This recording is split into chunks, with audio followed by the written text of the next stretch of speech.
Section A, question number 2, differentiate using the first principle. So kita akan tulis dulu dia punya formula.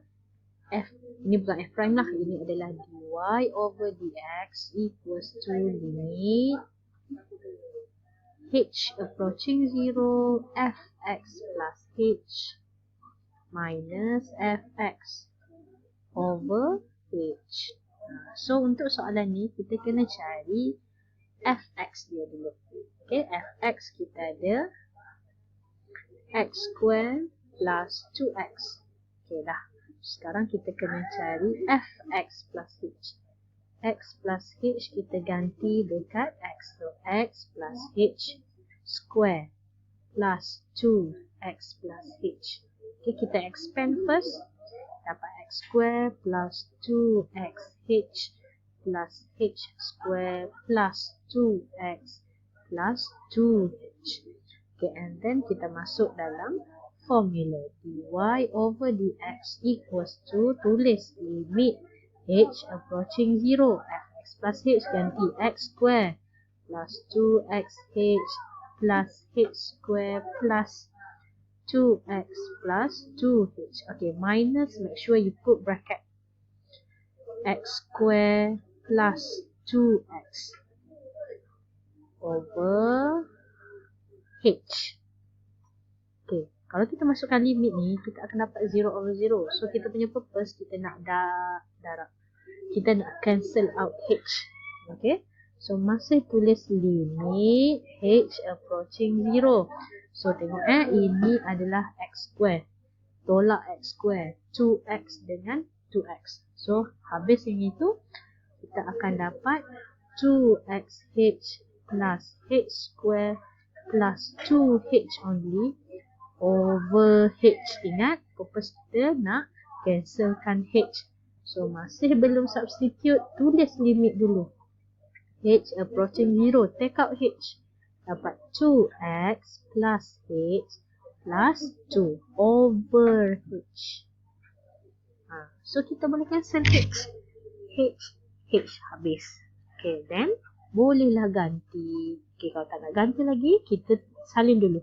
Limit h approaching 0. Yang ini adalah 2x plus h plus 2. And then we substitute h ni dengan kosong. So, dapat 2x plus 2 only. So, ini adalah first principle. 2b, kita ada y equals to 2 over sec x minus sec x. Okay, nak differentiate, tengok. Ni pecahan tapi kat atas dia nombor. So, tak perlulah buat quotient. Kita just bawa naik atas je. Belum differentiate. So, kita dapat 2x negative 1 over 2. Yang ini jadi x to the power of 1 over 2. So, barulah differentiate. Dapatlah dy over dx equals to, kuasa bawa depan. So, dapat negative 1 over 2 multiply by 2, 1. So, ini dapat x to the power of negative 1 over 2 minus 1, negative 3 over 2. And then yang ni bring to the front, kita dapat negative 1 over 2, x to the power of negative 1 over 2. So, second derivative d square y dx square adalah macam biasa je, pindah sebelah. Sorry, pindah depan. 3 over 2, x to the power of negative 5 over 2. Yang ni jadi plus 1 over 4, x to the power of negative 3 over 2. Sekarang dia nak d kuasa 3 tu, maksudnya differentiate lagi sekali. So, kita ada d cube y over dx cube equals to, ini darab, negative 15 over 4, x to the power of negative 7 over 2, minus 3 over 8, x to the power of negative 5 over 2. Okay, dah selesai. Okay, question C, kita ada differentiate cos. Dan tengok kat sini, yang ini ni dia bukan ada sama dengan ke apa, dia hanya cos x plus y plus 2x sin y.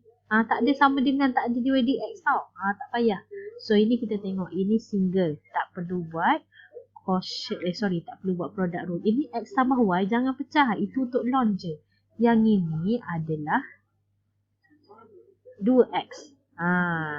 Lagi satu, yang ini adalah sin y. So confirm kena guna product rule. So kita product rule kita tulis dulu. U equals to 2x. U equals to 2x. V equals to sin y.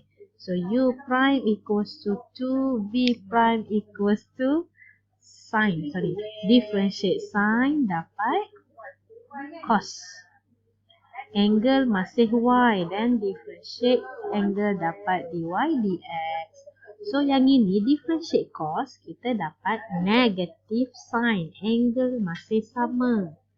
Lepas tu differentiate angle 1 plus dy over dx plus 2x cos y dy over dx plus 2 sin y. Itu je. Dia bukan suruh cari dy dx.